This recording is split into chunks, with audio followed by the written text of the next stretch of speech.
सबकी नैया तू ही पार लगावे। भक्तों का सहारा तू बांसुरी वाला, मथुरा के बसैया ओ नंद की लाला, तेरी भक्ति में नाचे सदा श्री कृष्ण गोविंद, श्री कृष्ण गोविंद हरे मुरारे, हे नाथ नारायण वासुदेव, हे नाथ नारायण वासुदेव, हे जगन्नाथ सबके सबके स्वामी कल्याण की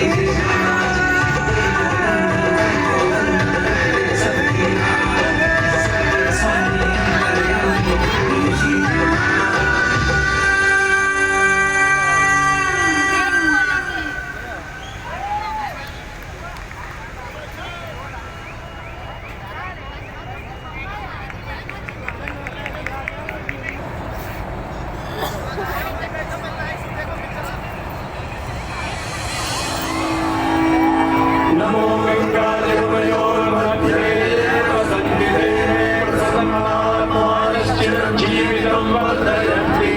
नमो गंगाय वयोर्मुनिभ्यश्च नमो नमो गंगाय वयोर्मुनिभ्यश्च नमः। ॐ शान्ति शान्ति शान्तिः। बड़की मम्मी के बोल तो देखेंगे।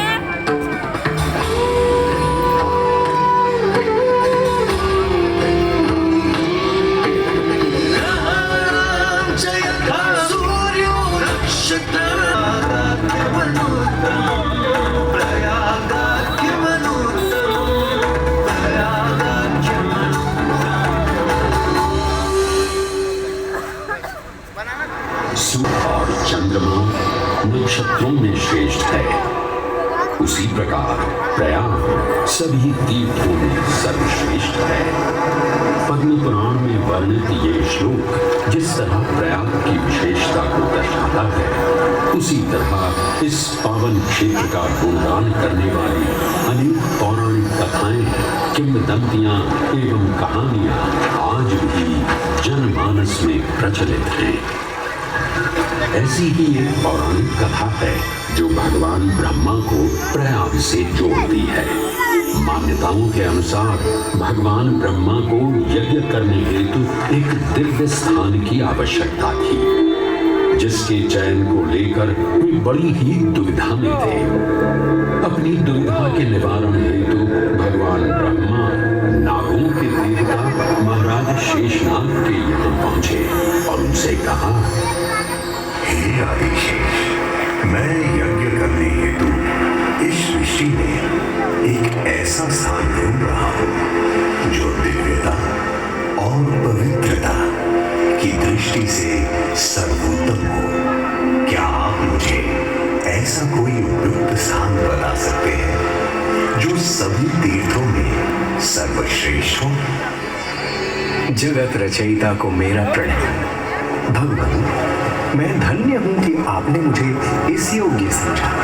क्यों ना आप स्वयं ही सभी पवित्र स्थानों का मूल्यांकन करें।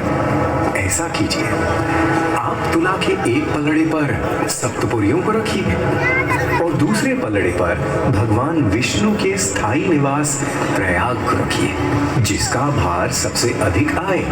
मेरे विचार में वही सर्वश्रेष्ठ तीर्थ होगा। इस मूल्यांकन के परिणाम आज भी ऐसी मान्यता है कि भगवान ब्रह्मा ने गंगा नदी के पश्चिमी तट पर 10 अश्वमेध यज्ञ संपन्न किए थे। आज उस स्थान को हम दशाश्वमेध घाट के नाम से जानते हैं।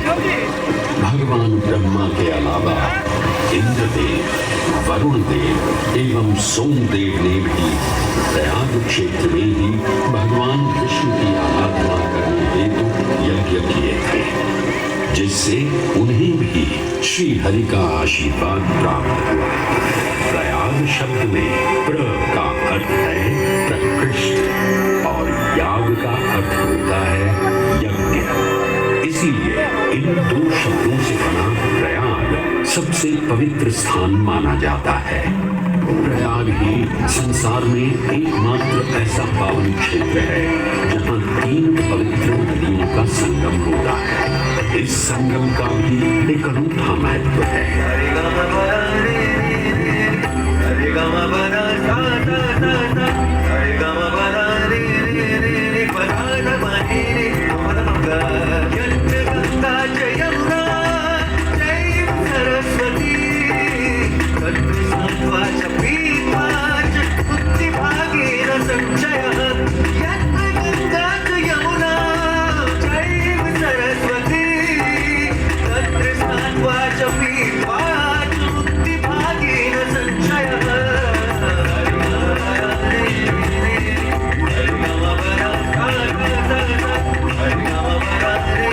सबसे पवित्र और पूजनीय नदियों का दिव्य संगम होता है। इन नदियों के संगम में स्नान करने एवं संगम का जल ग्रहण करने से मनुष्य मुक्ति का अधिकारी बन जाता है और इसमें किंचित भी संदेह नहीं है। ब्रह्म पुराण में ब्रह्मा जी भी कहते हैं कि प्रयाग में सरस्वती जी अदृश्य रूप में आकर गंगा जी से मिलती हैं। इसलिए इस क्षेत्र को सरस्वती तीर्थ संगम भी कहा गया है। सरस्वती नदी के अदृश्य रूप से मिलने के पीछे भी एक पौराणिक कथा सुनने को मिलती है।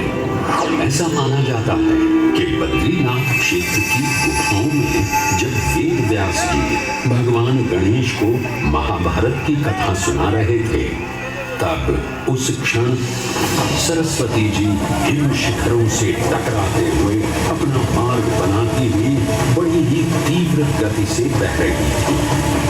सरस्वती नदी के इस तेज बहाव से उत्पन्न होने वाली तेज ध्वनि वेद व्यास जी का ध्यान भंग कर रही थी। इसलिए महर्षि वेद व्यास जी ने सरस्वती जी से वेद को कम करने का आग्रह किया, परंतु उनके अनुरोध उपरांत भी जब सरस्वती नदी के वेग एवं ध्वनि में कोई कमी नहीं हुई तो उन्होंने क्रोधित होकर सरस्वती जी को श्राप दिया और कहा कि वे अब धरती के भीतर यानी कि पाताल लोक में प्रवाहित होंगी। तब से ये माना जाता है कि हिम शिखरों से उद्गमित हुई सरस्वती नदी उत्तराखंड के माना गांव से आगे अपने अदृश्य रूप में प्रवाहित होती है।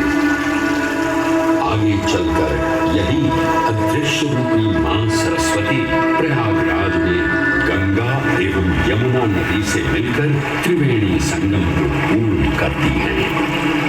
ये प्रयाग नदी पवित्रता का उद्गम है, जिसके अंश हमें वेदों एवं पुराणों में भी मिलते हैं, जिनमें वर्णन है सुरों असुरों द्वारा हुआ समुद्र मंथन।